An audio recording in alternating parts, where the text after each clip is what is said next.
Hey guys, how's it going? It was a busy week this week. I'm actually ahead on my schedule for once in my life, which has been really nice. I'm going to take the next couple days to just relax. I filmed 3 garden tours that you're going to see later this week, and I'm really excited for you guys to see them.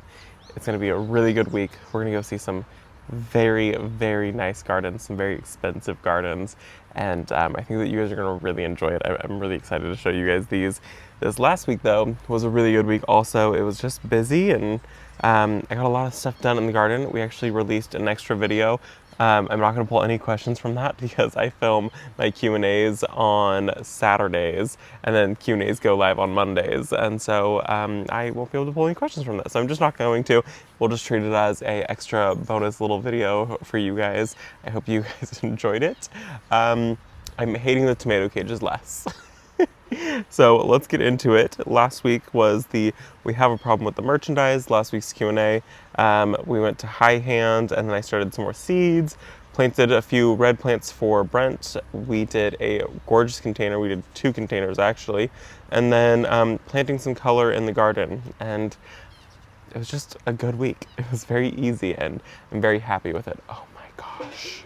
Oh my gosh, we have so many hummingbirds right now. I got so distracted by those hummingbirds. We have a ton of hummingbirds right now. It's kind of crazy. We have 2 feeders out, and they only like the 1 feeder that we have up right now. So it's fun to watch them. It's been a good year for the hummingbirds. So a couple things. My merchandise, we did pick up the new merchandise, which I was just waiting on one thing. It was the Not My Rooster hat. I'm not wearing it right now, but you guys will see it this week. And they had to remake them. We had an issue with it, so they remade it, and I've got new ones. Now I just need to get everything photographed and up on the website, and we're still trying to figure out the shipping internationally. It's been more of a headache than I would like to deal with, but Brent is trying to figure it all out so we can ship internationally. It just seems like it's really expensive. I keep looking this way because I get so distracted because it's the end of the day and they get real feisty. So we are trying to offer it. We're trying to figure out how we can make it so it's a little more affordable. We just did like a test run to Australia. We didn't actually buy it, but we did a test run calculating how much it would be, and it was like $30 to ship to Australia. So we'll see. So the first video that we did this week was the Q&A, as always. And there were some good questions this week. So let's just hop right into this because it's the end of the day and I fear we might run out of a little bit of light. First question on that video is from Paw Speech, and they had said, beautiful setting for the Q&A. Do you have any tips for the purple oxalis in the heat? Mine looked like yours a few weeks ago until it was over 100 degrees, and now it is very unhappy. The biggest tip with oxalis is water. We have one that's not on irrigation, and we have one that's on irrigation. The one that's on irrigation looks so good. The one that's not on irrigation does not look so good. So the one that we do have is on a 1 gallon per hour emitter, and our irrigation goes off twice a day, and so it's getting half a gallon of water a day. It's a very thirsty plant. The next question on that video is from Rock and G Farm, and they had said, what camera are you using?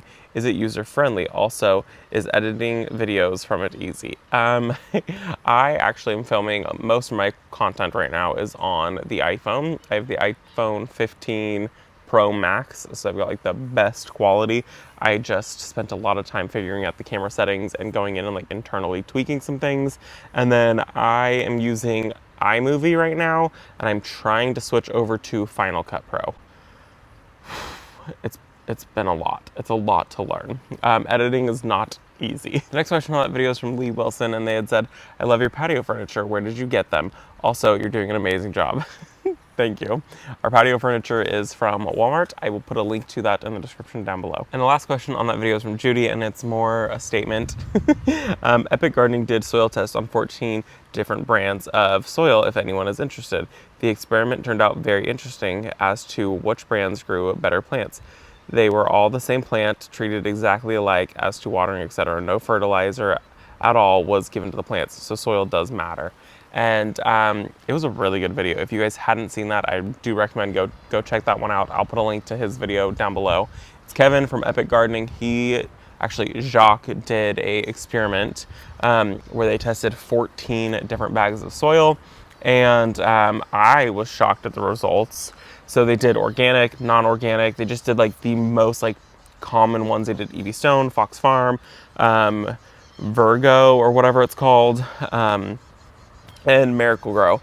And I was shocked by the results. The ones that were not organic did perform the best because they have all of these things in them to make it so that the soil feeds for much, much longer. But then below that, in short, it was like Fox Farms was pretty much up there, which is makes me happy. So I will continue to use Fox Farm, but if you haven't seen that, I do recommend going and checking that out because it was actually a really good video to see how it works. And then they're doing even more tests on it to see like if fertilizer like changes that at all. So yeah, go check that out. The next video that we did was I spent more money than I planned, High Hand Nursery. And I just want to say that I love all of you.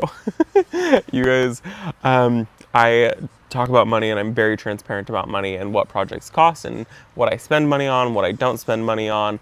And it's more for the fact that like when I watch other people, I want to know, well, how much does it cost? But I also don't want it to ever come across as me being like boastful or bragging or being like, oh, I just casually spent $300, because it's a lot of money and I know it's a lot of money. And so I don't want anyone to come onto this channel and feel like if they're not spending $300 every single time they go to the nursery, that there's something wrong or that they should be doing more or whatever it might be. I don't want anyone to ever feel like put down when they come on this channel. And so I tried to make it like clear, which I had no guilt about it. I just don't want other people to come on here and like, and you know, not feel good about themselves and feel like they have to buy 5 of every single plant. When I started out and I wasn't doing YouTube, I was buying 1 of these plants, and like a splurge was I would buy 3 of these plants because I wanted like a small drift. I couldn't afford 15 or 20 plants, which I still can't afford 15 or 20 plants. But now I more often go with 5 plants instead of 1 plant, or I go with 5 plants instead of 3 plants. And so I don't want it to ever just come across as me like bragging or being, you know, look at me. So that's why I talked about that, and that's kind of why I tried to make it quick. There's no shame on my part. I will gladly spend $300. So the first question on that video is from Peggy, and she had said, Robbie math is the best. I've never heard of Mexican Coke. Is it a type of Coke or a drink? Great haul. You can grow such cool plants. A Mexican Coke it actually comes from Mexico, and it is made with sugar instead of made with corn syrup. And they almost always, I've never seen them otherwise, but they always are in glass bottles. And you can always get them at like, if you go to a Mexican restaurant in California, or like a lot of restaurants will carry Mexican Cokes, and they just, instead of being a fountain drink, you're getting it in a glass bottle. And they taste a lot better. I'm not like a big Coke person. I'd rather drink Pepsi. To me, Coke tastes a little metallic. And the Mexican Cokes don't taste metallic at all. The next question on that video is from RV Badlands, and they had said, where's the nursery and name? Love your plant haul. That is High Hand Nursery, and that is in Loomis, California. Amazing. I have recommended to so many people to go there. The food is amazing. The plants are amazing. The staff is amazing. I actually met the manager, and she was so sweet while I was there. We chatted for a while. It was really, really cool. So it's a really nice nursery, and the staff is really sweet too. The next question on that video is from Bonnie, and she had said, love everything. Don't feel bad about plant buying. I have so many yet to sink into the ground, but I still have a need to see what's for sale out there. How big is your property? We are just under 1/4 of an acre. And yeah, I buy so many plants. Half the time I'm like, oh, where is it going? No clue. But we are on just under 1/4 of an acre, and I want to figure out how to redesign the entire property. So we'll keep the existing beds, but I want to add more to this property. And the last question on that video is from Yolanda, and she had said, hi from Reading. Ooh, you guys are hotter than we are. Question about your watering containers, especially ceramic ones. I heard you say in a different video you run your drip for 15 minutes in the morning and 15 minutes at night. Do you do that for containers as well? I find that I have to run my drip several times a day to keep up with the heat. Also, I wanted to mention that Ross has ceramic pots for super cheap, like $8. We do run our irrigation for 15 minutes in the morning, 15 minutes at night, and our containers are all hooked up to that same irrigation. If you're having to water more, it means that you need to add more drip to those containers. So you can get your emitters in 1/2 gallon, in 1 gallon, up to 2 gallon. I think there's even bigger ones than that. And if you need to add more, just put more emitters on there, then you don't have to water more. Like our containers that we have are mostly terracotta, and terracotta wicks away the moisture very fast. And so I tend to over add irrigation on those. Like I'll add those brown emitters that release half-gallon per hour. And sometimes I'll do like 5 or 6 of those emitters per container, because I know that it's going to just wick away the moisture. Like any of them that have trees, they get much more emitters because I know that those trees want a lot more water, and they're in containers that are going to wick that moisture away. So if you're having to run your irrigation longer because your containers are drying out faster, I would just add more emitters and then you run your water for less time. That's what I would do. And the next video that we did is, yes, I am starting seeds in June, and you should too. And my seeds have almost all germinated. So we're doing something right. The first question on that video was from Tracy, and she had said, do you ever direct sow seeds? If so, which ones are best direct sowing? I'm not much for growing vegetables, and my garden is container garden. Just trying to come up with ideas to garden cheaper. I don't start a whole lot for the vegetable garden from seed. I start a lot of flowers from seed. We did a cut flower garden last year, and that was 100% from seed, and none of it was direct sown. I don't do very good with direct sowing anything, so it's just not worth it to me to waste the time to go put the seeds in the holes where they need to go. I almost always fail completely at that. So I tend to just start everything in my Bootstrap seed trays, because then I can keep an eye on it. If I do direct sow anything, usually the slugs get it, the snails, the pincher bugs, or the birds come and they pull them out. We have a lot of birds in our garden, and they tend to not like when I put certain things on the ground. They just rip it out and they just leave them to dry and die. It's actually really annoying. I put everything in Bootstrap. I don't direct sow anything. If there's something that I would ever direct sow, for me personally, it would probably just be like sunflowers and cosmos. I've not had good luck with zinnias. Those are the two things that I've had like good luck with, and it's not like great. So as far as direct sowing, I'm not the person to give you ideas on that. Probably if I was doing containers, it would be a little easier. I would sprinkle the seeds in containers. I would probably have good luck with that, I feel like. But then again, I probably wouldn't. I don't know. I don't direct sow anything. I'm not the person to ask for that. Next question on that video is Joanne, and she had said, I was hoping that you would show putting the soil mix in the tray. I bought those after seeing your videos before, but how do you fill the main holes and not the small ones? Stupid question probably, but not a stupid question at all. That video I actually had to film twice because I had a problem with my audio. So there was no talking whatsoever, and I had originally filmed where I was filling the seed trays. It got cut because there was no good audio, and it didn't look good.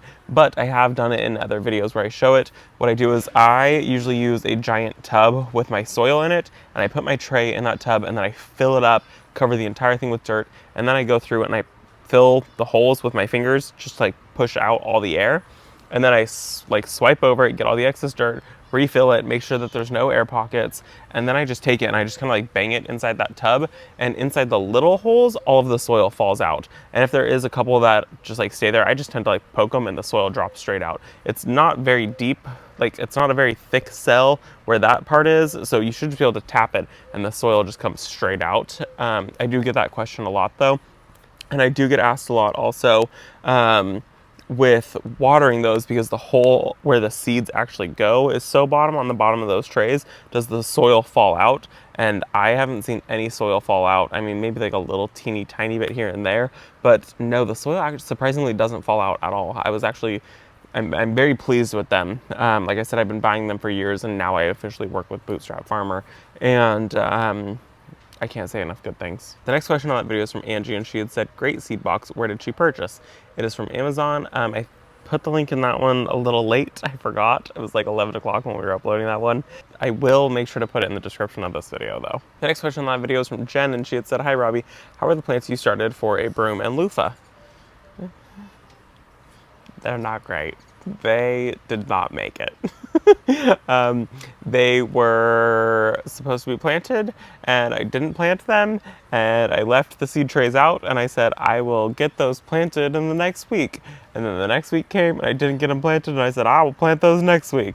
And that week came, and I didn't get them planted, and then I said, I'll water those tomorrow, and they died. That's what happened. Might have been spread a little thin. The next question on that video is from Connie, and she had said, curious why you don't just leave the seed trays outside to start growing. That would eliminate your need to harden them off. Is it just so you don't have to water as often? Honestly, I didn't even think about that. I'm just so used to growing my seeds inside under the grow lights. And after I had said that, I left the seed tray outside and it stayed outside and they've all started to germinate. So if you start late enough in the season, you can just start your seeds directly outside. And honestly, those little humidity domes kind of act like a greenhouse. I wonder if I could do it in the winter time.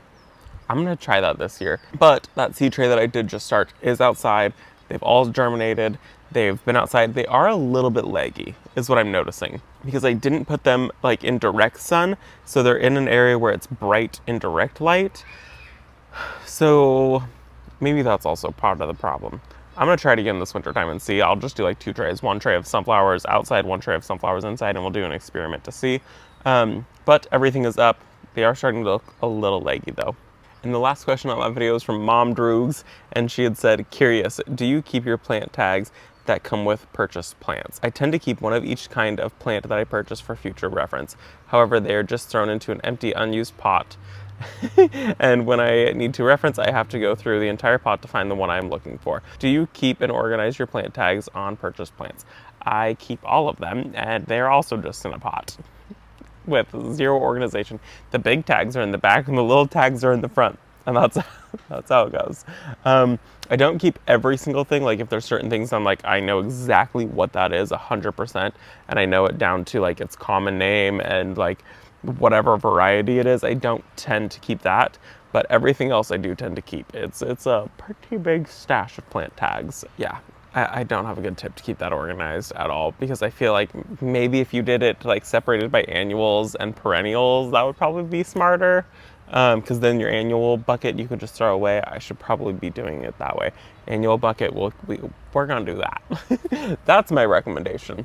Sort it by annuals, sort it by perennials, and then at the end of the year when all of the annuals die, you can just toss that one bucket and then you have your perennials kept separate. The next video that we did was adding a few plants for Brent to the garden, and he didn't appreciate them at all. The first question on that video was from a friend, and they had said, where do you get the spike mats? I have a problem with our golden retriever who walks through all of the garden beds and tramples everything. They're from Amazon, and I will put them in the description of this video down below. They've been amazing, and those ones I've actually had for, I think, close to 5 years now, 4 years. We've had them for a very long time, and I just reuse them where I see problems in the garden.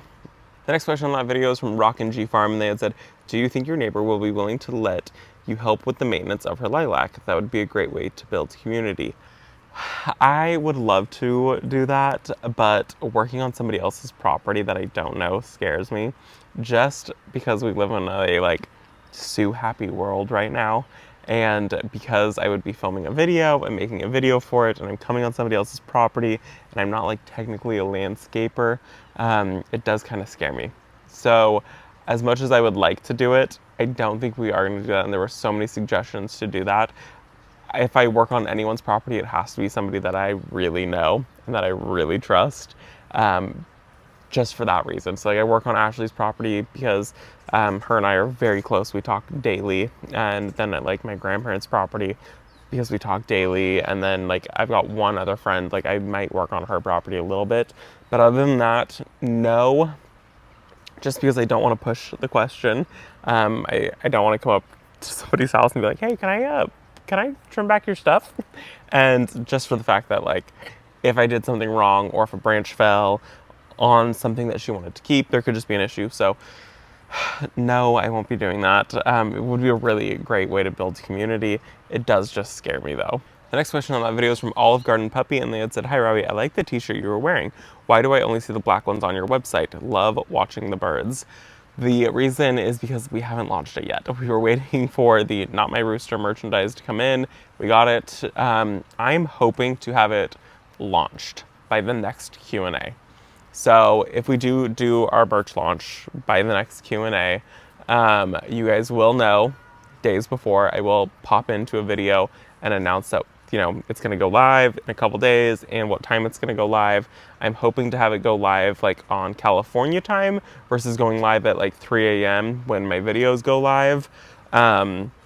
have it go live more like 8 a.m. Pacific Standard Time, just so that way people in California do have a better chance at getting the merchandise. So I want to make sure that everyone has kind of like a fair chance at getting the merchandise, and we are going to try to also make it so that we can ship internationally. So the tan shirts will be there. I have a V-neck shirt coming out. I have 2 different varieties of hats. I have stickers. I have some custom pieces, and then also I have one thing that we use in our home all the time coming out. So it's a big merchandise launch, and I'm really excited about it, and it's been a lot of thought and a lot of time and a lot of money spent on this, but I am really excited about it. So hopefully by the next Q&A, so 1 week from now, is our ultimate goal to get the merchandise out. The next question on that video is from Bonnie Lamb, and she had said, how do you find the time to do all of this work since you still work at your job? I film before I go to work. I film after I come home from work. I edit videos on my lunch break while I'm at work. Usually videos start to get uploaded about 10 o'clock at night. Sometimes, if we're lucky, they get uploaded a little earlier than that. This week I am very far ahead because I had gone down to the Bay Area and I had filmed some videos. So this is going to make it so that I can actually have like a super mellow week, which I'm really looking forward to. This hasn't happened in a very long time. I shot 3 videos in one day, which was a lot. Actually, I shot 4 videos in a 24-hour period, which is a lot of videos to shoot. But I think it was so worth it, and it was so much fun. I came home and I had slept the entire next day. So it took it out of me, but it was a lot of fun, and I can't wait for you guys to see it. But normally I start working like 7:30 in the morning, and I usually don't stop till 11 o'clock at night is usually when we go to bed. So I still get 8 hours of sleep-ish. And the last question on that video is from Fabric and Flowers, and she had said, whoa, the sedum looks so good. Did I miss what that silver plant is next to the sedum? That is Angel Wing Senecio, and mine is not thriving. I kill Angel Wing Senecio constantly. I heard that it likes drier conditions, so I'm putting it in a drier condition. I read that it likes more shade, so I'd put one in shade. I killed it. I read that it likes more water. I've given it too much water. They die, they rot. This one is in more sun with a little less water, and it is alive. We will say that. The next video that we did was potting up the gorgeous containers from High Hand Nursery, and they turned out so good, and everything is still alive. I was a little nervous about the caladiums, but they're still alive, and I'm very, very happy with how they look. The first question on that video is from Vladimir, and they had said, 706, that is not a T, that is a cruise. Did you just left the top part open? Would you get a water jet out from there, and a lot more water than you were calculating? It is not a cruise. A cruise is a like X basically that allows water to come out of all 4 points. This is what I use right here. This is a T. I know it has this little piece up here at the very tippy top. I don't know why it has that. The water does not come out of this one. The water does only come from goes into this bottom part, and it comes out the 2 sides. This is a T. I know on camera it looks like it's a cruise. It's not. This brand is Rainbird, and for some reason recently they switched to making their teas look like this, which is actually very, very confusing, and I don't appreciate that they did this, because when I reach in my box, I get confused on which one I'm grabbing. So no, I didn't put in a cruise, I just put in a tea, and this section right here doesn't jet out any extra water. The next question on that video is from Carlin. She had said, beautiful and creative work, Robbie, and we got to see Sadie today. What did Brent say about the red editions? Have a great weekend. He said, those aren't red, that's pink, that's burgundy. So I won't be adding any more red to my garden. It's not his garden anymore. I tried to be nice one time and it backfired. So there will be 0 more red added to my garden. The next question on that video is from Munakita, I think, I'm sorry. Which soil do you like better out of Happy Frog and Ocean Forest? I haven't tried Happy Frog, but I have tried Open Forest, and for me it retained too much water. Side note, I usually use it for my indoor plants, but I haven't tried it outside. I really like the Happy Frog. It's a little cheaper, and there's a little more like bark and things in there, so it helps like wick away that moisture. I have noticed that the Ocean Forest is very lofty, and it does hold on to a bit more moisture. They have different things in them. I'm not 100% certain on, I can't remember which one has which, but they do have different things in them. But I do prefer the Happy Frog. And the last question on that video is from Betty Boop, and she had said, beautiful containers, just lovely. Question, how are your beneficial insects working? I have gotten so many flies on my plants this year and never had this issue before. Thanks for making my morning coffee pleasant. Stop it. The beneficial insects have actually worked really well, except for the fly one. I don't think they hatched. I don't think that they lived is the problem. I don't think they made it. They either haven't hatched yet or they just didn't survive.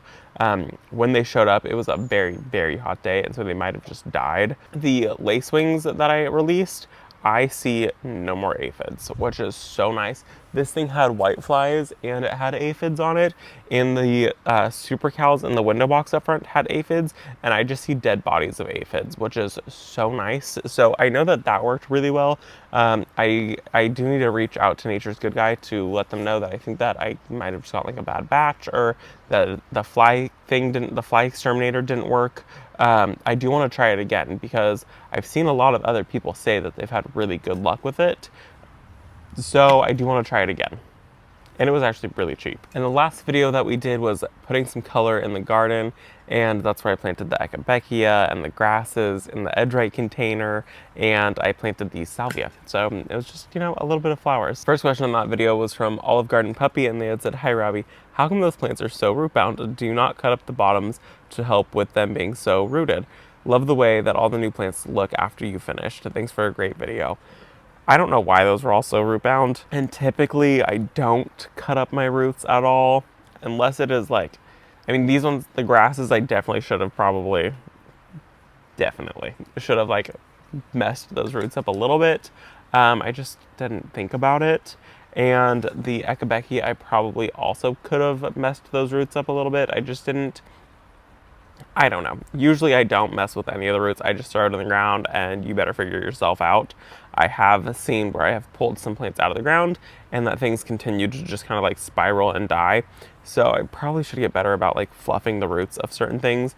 I'm really bad at remembering to do that. And I think part of it is because I am trying to remember, okay, throw the fertilizer in there. Don't put my butt at the camera. Make sure that my shirt's staying pulled down at the camera.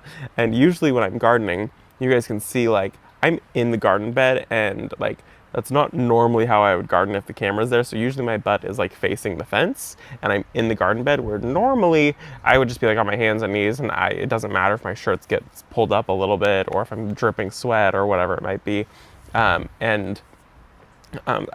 thinking about the angle more than I'm thinking about the roots. So that's probably why, honestly, but I need to be better about fluffing those roots when I see a severely root-bound plant. The next question on that video is from Yolanda, and she had said, hi from Reading.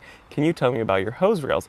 I have those giant plastic boxes, and it's like a WWF match every time that I need to use a hose. I've been wondering if there's better solutions out there.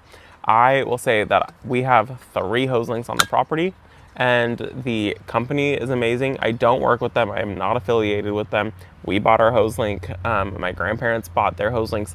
They bought 2, and then recently they actually just bought another one, and we installed it for them. So they also have 3 hose links, and my grandparents love it. I can't say enough good things about it. There's been one time that we had an issue with the hose link, and it was still under warranty, and so they just sent out a replacement, which was really, really nice.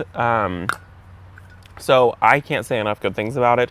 I had another company who sells hose reels like that.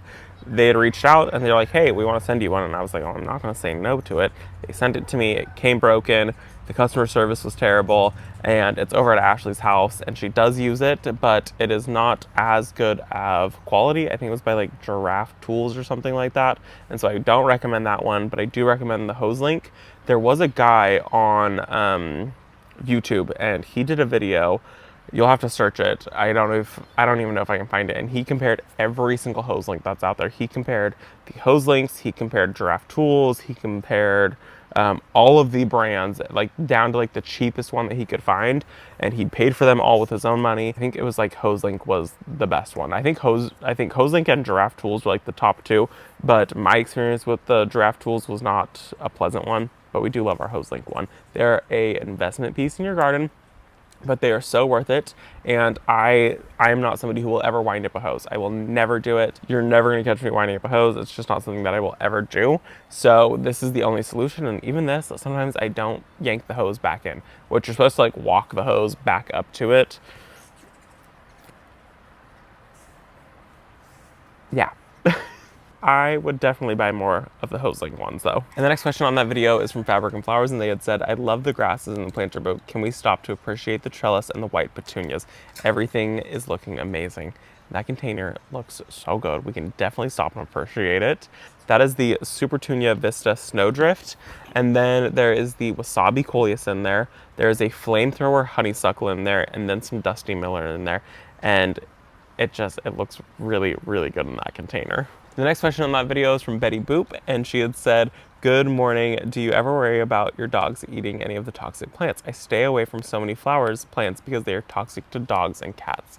I don't worry about it. My dogs don't eat any plants.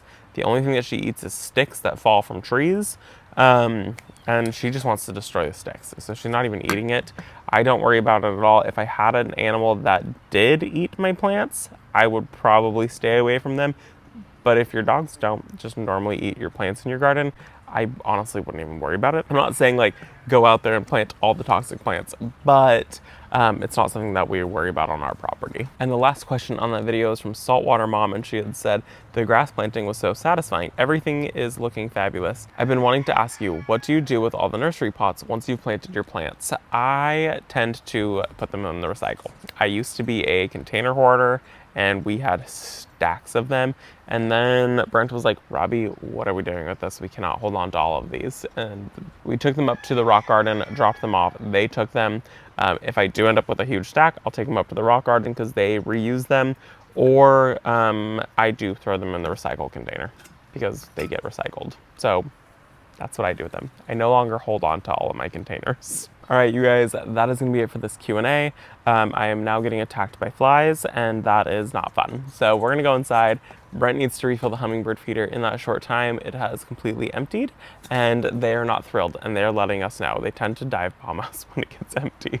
So I hope you guys enjoyed the Q&A. I can't wait for you guys to see the garden tours that I got to go to this week. Like, some of these gardens are gardens that I will never personally have because they are so well done and they are so expensive and they are so well thought of. And I just can't wait for you guys to see them. They're really, really gorgeous, and it's gonna be a good week. So I hope that you guys enjoyed this video, and I can't wait for you guys to see the ones coming out this week. I'll see you in the next one. Bye, guys.